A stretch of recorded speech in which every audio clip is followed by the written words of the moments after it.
Hey guys, welcome back to another flashlight review, and today we're going to be looking at the Wurkkos TD04, and it's been a while since I've reviewed a tactical Wurkkos light. The first ever tactical style light that I got was actually the Wurkkos FC12, which I still use to this day. So the Wurkkos TD04 is one that I've wanted to review for quite some time now because it has all the hallmarks of a tactical light, but it comes with an affordable price tag. So this light has a proper tactical mode that ensures that you have access to turbo, and that's just with the press of the tail switch. I know in a lot of other Wurkkos models, you'd have to manually set it to turbo, ramp it all the way up the top, and rely on that memory mode, which sometimes is not that reliable, especially if you flick it into another mode or accidentally step it down. So that one-step access to turbo does make this light a lot more reliable for self-defense and tactical use. So let's have a look at what's in the box. So this here is the Wurkkos packaging. Pretty basic, not really much written on here besides the specifications of the light here. On the side, it's got an XHP 50D or the XHP 50.3 high. And I'll show you what's inside the box. So basically, that's what the light comes in. You do get a 21700 cell Wurkkos battery as well with it, so 5000 milliamp hour cell. You also get a USB-C charging cable. As you see here, I've got so many of them I didn't even bother opening that one up. And you've also got a bunch of spare O-rings and a lanyard. Okay, so here I have the TD04, just comparing it with a few other lights that I have, and you can see the FC12 here to the right, it isn't all that much larger. Okay, it does have a larger diameter bezel. The battery tube and the tail, I mean, it's pretty similar to the FC12.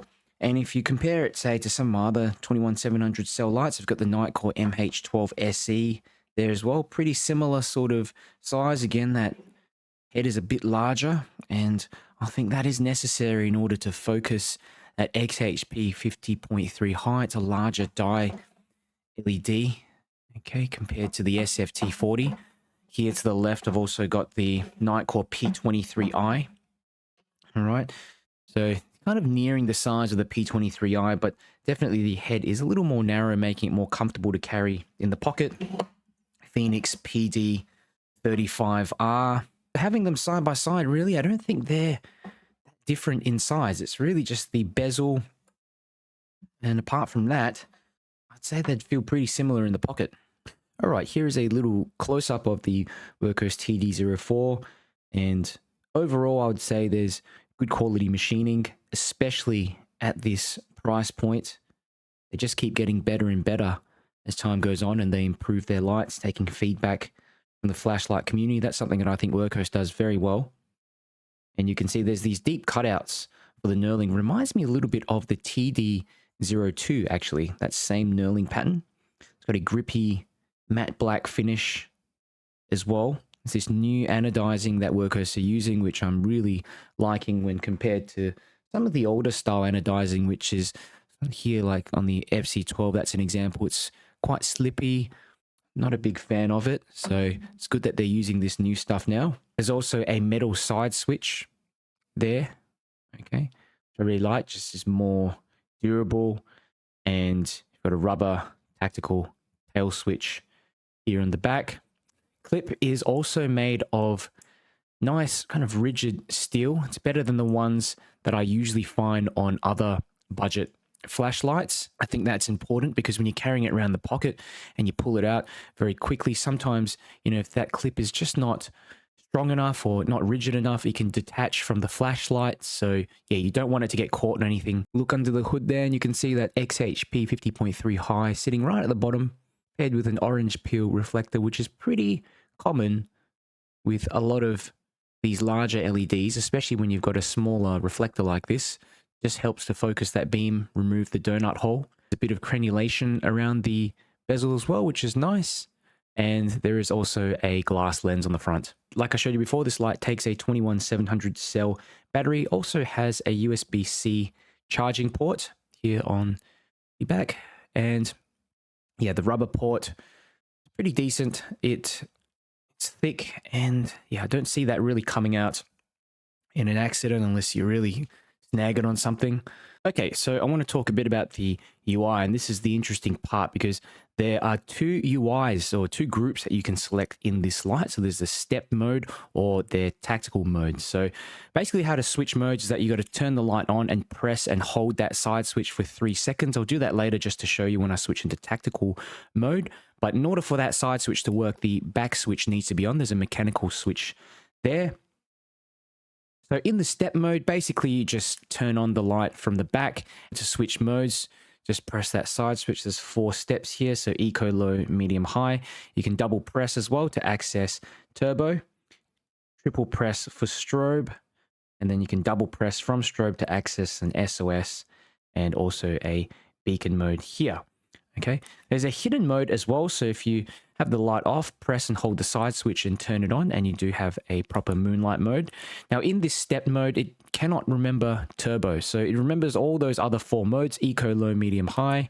Okay, but it does not remember the turbo mode. Now to switch over to the second UI, that's all you do. Just press and hold the side switch for 3 seconds. And basically from this mode, whenever you press that tail switch, it always goes to turbo, okay? So there's no chance of it going to any other mode at all. You press that switch, and you can also press the side switch to toggle between medium and turbo, as you can see here. But even if you put it back onto medium, turn the light off and turn it back on, it goes straight back into turbo, all right? There is also a hidden strobe mode, so just turn the light on, double press, in order to access it, as well as the same SOS and beacon mode hidden in there. All right, so I ran a bunch of ceiling bounce tests, and you can see here on the turbo mode, I got some pretty impressive performance, over a minute runtime on turbo, and you can see it does step down quite heavily. It goes to about 20% output just before the 2-minute mark, where it remained for the rest of the test.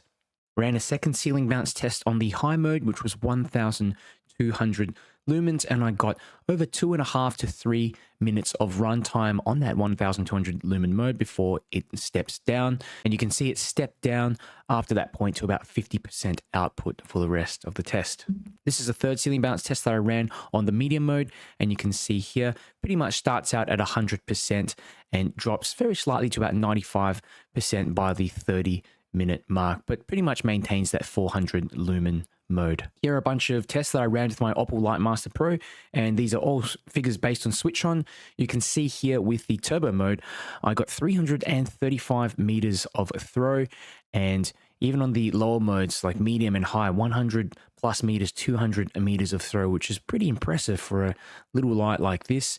70 CRI all across the board. So it's definitely, this type of LED is designed more for visibility, and the CCT was more on the cooler end, 5,700 to 5,900K. TD04 produces a large even hotspot with tons of spill thanks to the XHP50.3 high. Illuminates a really wide area compared to, say, the SFT40. So some considerations you guys might want to be aware of. There is a feature that I didn't mention before, but basically it's a double press feature in the back in order to access strobe from the end. So yeah, you kind of double press it, but it is hit and miss. Sometimes I can get it by half pressing twice. Yeah, like that. Okay. But yeah, I don't think that is reliable enough, and it would have been nice if Wurkkos had included a 2-stage switch, so half press for momentary turbo and full press for the strobe like you see in some other tactical lights. But I am still happy that they've allowed access to that turbo mode just from that tail switch, using that tactical UI. A second consideration as well, again related to this switch, that activation point of the mechanical switch is further down. So usually when I press a switch on a tactical light, it will go on without much effort. Okay, but this one is, you do have to press a little bit more. So there is, due to that, just a very, very slight delay if you activate the switch slowly. But if you do it quickly, no issues at all. It's a very nitpicky thing. I did notice this as well on the TD01. So overall, for a budget 21700 tactical flashlight, I really find it difficult to fault this one. It's probably one of the best options out there, especially if you're new to flashlight, looking for a budget option. The TD04 comes with everything that you need in the box. That one-step access to turbo as well just makes me take this more seriously as a tactical flashlight.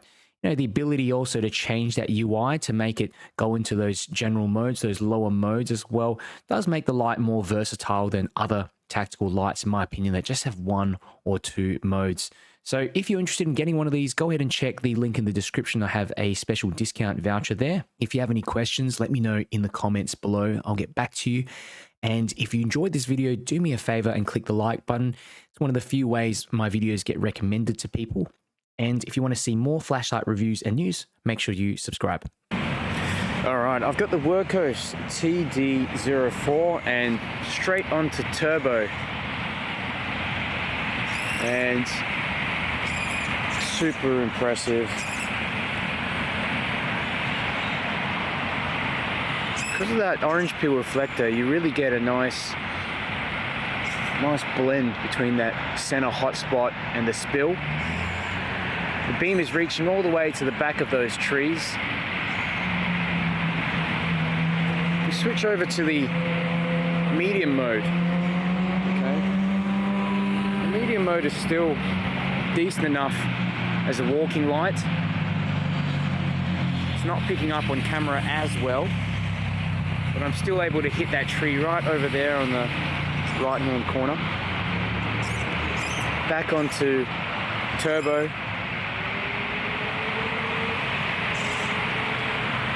Pretty impressive. Okay, so I've changed over to the stepped UI now. This is the eco mode. Low, medium, okay, as we saw before, high. And the high mode is, look, I mean, that's still pretty decent.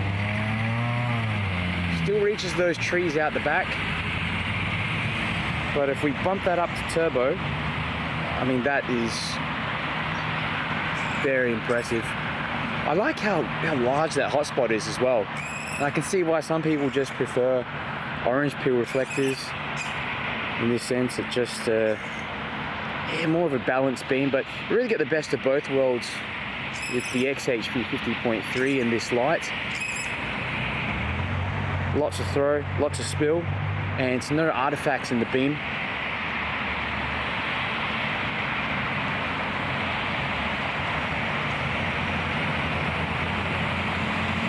That's the high mode again. Eco, low, medium, high, turbo. Wurkkos TD04 on turbo. It's down a dark kind of path. You can see all the way down to the end, which is so impressive. I mean, this thing just pumps out a ton of light. You can pop it on the medium mode even, that's pretty good. Swap over to the normal UI. Eco, low, medium, high. And that high mode is pretty decent. Turbo.